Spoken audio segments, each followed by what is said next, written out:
ದೇವರ ನಾಮದಲ್ಲಿ ಎಲ್ಲರಿಗೂ ನಮಸ್ಕಾರಗಳು.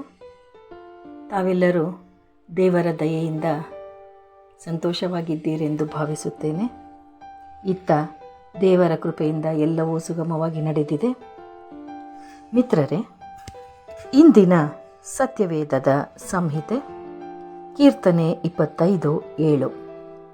ಯೌವನದ ಅಪರಾಧಗಳನ್ನು ಮತ್ತು ನನ್ನ ಬಂಡಾಯ ಪೂರ್ಣ ಮಾರ್ಗಗಳನ್ನು ನೆನಪಿನಲ್ಲಿ ಇಟ್ಟುಕೊಳ್ಳಬೇಡ.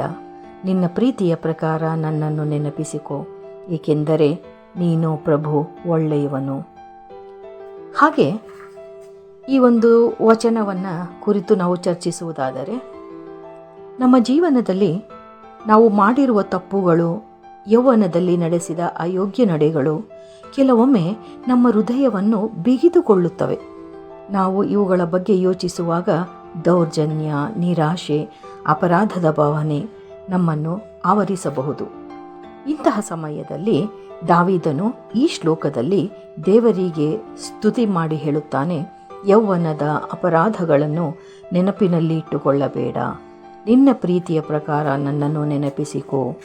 ಇದು ನಮಗೆ ಯಾವ ಸ್ಫೂರ್ತಿಯನ್ನು ನೀಡುತ್ತದೆ ಎಂಬುದನ್ನು ತಿಳಿಯಲು ನಾವು ದೇವರ ಪ್ರೀತಿ, ಕ್ಷಮೆ ಮತ್ತು ಒಳ್ಳೆಯತನವನ್ನು ತಿಳಿದುಕೊಳ್ಳಬೇಕು.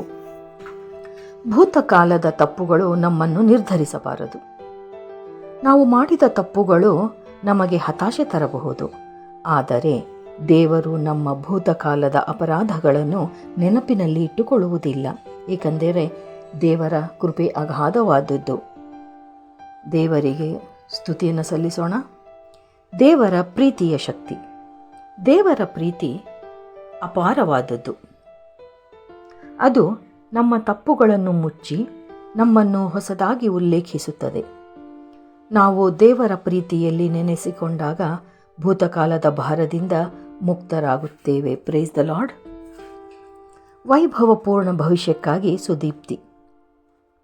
ದೇವರು ಒಳ್ಳೆಯವನಾದುದರಿಂದ ನಮ್ಮ ಪಶ್ಚಾತ್ತಾಪವನ್ನು ನೋಡಿ ನಾವು ಸುಧಾರಣೆಯಾಗುವಂತೆ ಮಾರ್ಗದರ್ಶನ ಮಾಡುತ್ತಾನೆ. ನಾವು ನಂಬಿಕೆಯೊಂದಿಗೆ ಬದುಕಿದರೆ ನಮ್ಮ ಜೀವನದಲ್ಲಿ ಪ್ರೀತಿ, ಶಾಂತಿ ಮತ್ತು ಹರ್ಷವಿರುವುದು ಸಾಧ್ಯ. ಧನ್ಯವಾದಗಳು ದೇವರೇ.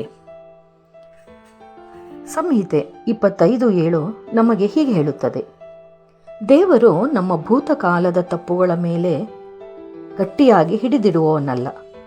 ದೇವರ ಪ್ರೀತಿ ಮತ್ತು ಒಳ್ಳೆಯತನ ನಮ್ಮನ್ನು ಮುನ್ನಡೆಸುತ್ತದೆ.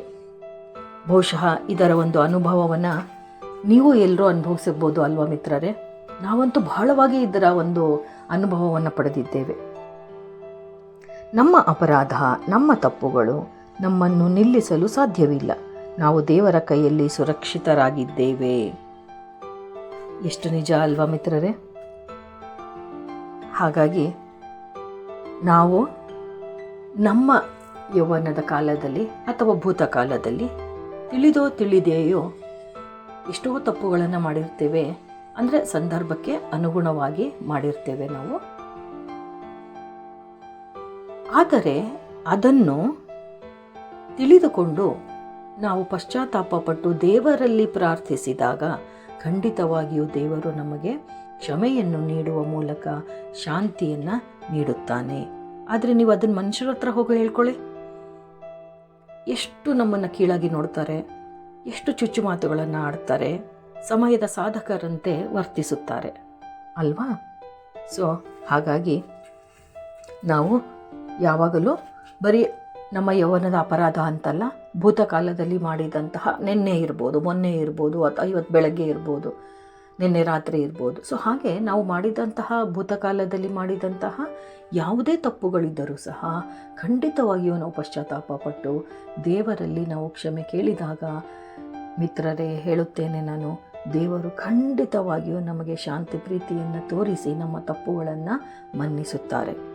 ಇದರ ಅನುಭವ ನಮಗೆ ಬಹಳ ಹೆಚ್ಚಿಗೆ ಆಗಿದೆ.